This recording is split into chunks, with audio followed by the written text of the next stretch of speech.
الكبة الشامي بالطريقة المصرية، تعالوا نعملها مع بعض بطريقة حلوة. اول حاجة معايا بطاطساية هقطعها مكعبات وحلة على النار هسلقها فيها.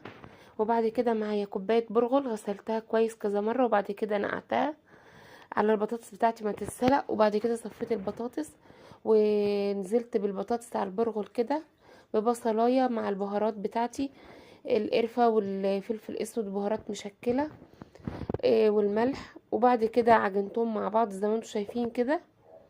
وهاخد جزء من اللحمة، معايا نص كيلو لحمة، هاخد بس تلت الكمية. وبعد كده هعصق بقية الكمية.